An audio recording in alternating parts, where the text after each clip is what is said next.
In Godot, you always need to load some resources like scenes, textures, scripts, maybe some custom resources with app data, and save them. Let's see how you can do it.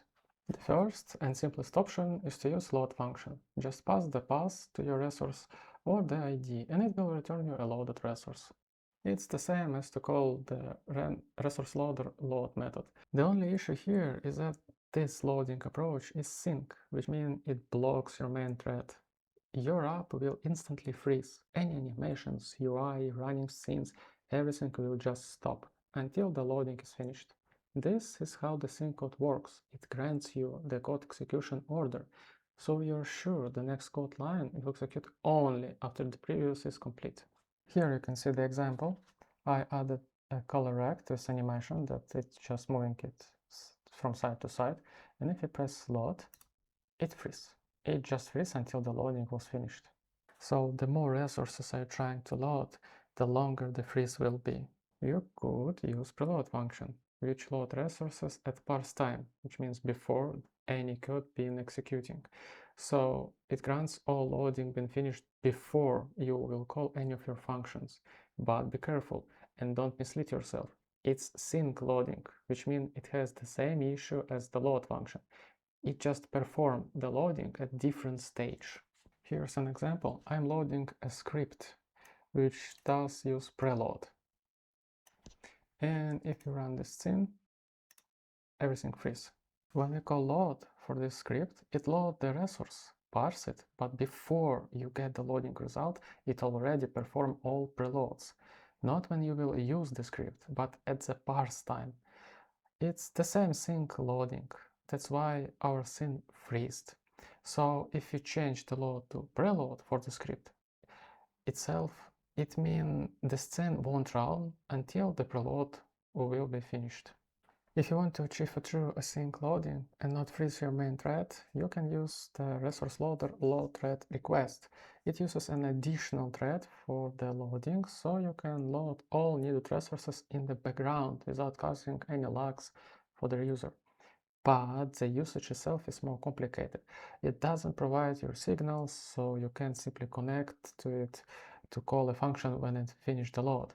You need to check loading is finished manually by time interval or past frames. Each time you need to get the status of following resource and check is it loaded or had error again and again until it finished. Be careful. The call of loaded threaded get method, which is used to receive the loaded resource, will freeze your main thread until you receive the requested resource. So it's important to call this func only if you are sure the resource loading been finished. Otherwise, the app will freeze until the loading finished at this line. Here you can see the example. We call resource loader load threaded request for our resource, and I set the flag that we started the loading. So in physics process, it won't check anything if it didn't start. If it did, we'll get the status of this resource and see if it's loaded. We request to get the resource and set that we are not loading anymore. If it has an error, we show the error and set we're not loading anymore. If nothing of that, it means it's still loading, and on the next frame it will check again and again and again and so on until this loading is finished. But the good news, it won't freeze, as I said, your app. So if I call load, no freezes, everything is smooth, fine, the main thread was alive, and we got our resource. Is there a better and easier way? Yep. Use this plugin to perform loading in the background using threads and having signals for simple awaiting or connection to handle loading when it's done. No every frame checks needed. Simply install the threaded resource safe load plugin, enable it, and it will handle all the complexity.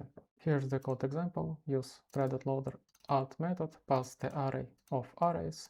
Each inner array is the resource you want to load. First is the key, the name. It can be empty. It will use the pass. Second is the pass, what you need to load. And call start. Wait for load to finished, get your results and use them. Here's the same example, but using the connection to the signal. Add your resources to load, connect to the signal, and call start. Let's see how it works. I call load, no freeze happen. We got our result as a dictionary. Each loaded resource has a key which you provide, or it uses the pass or ID instead if you pass the empty key. Also, it has load error signal, so you could handle anything that goes wrong. Load progress to see how many it already been loaded and what is the total amount the load been started. And you can load even in separate groups, but I will cover them in a separate video. Ok, that all was about loading. What is the saving? You can use a resource save method. It syncs, so the main thread will be freezed till the saving is finished. And there are no other built-in methods, and even saving using threads as for loading. But you can save using the same plugin. Here is the example. I preload some resource, and when the button will be pressed, we call threaded saver, add the resource to be saved, the resource itself, the password to be saved, call start, wait the saving to be finished, and it will return you an array of all successfully saved passes you provided. Let's run this scene. Here is the place where it will be saved. I press save, no freezing, the saving is complete, and here it is. Here our saved new resource. What else this plugin is capable of? It uses as many threads as possible, considering the resources amount to perform and user threads amount. You can set the threads amount to use manually if you need them to be free for your other tasks, and much more. See the GitHub page, link will be in the description. Like and subscribe. See you!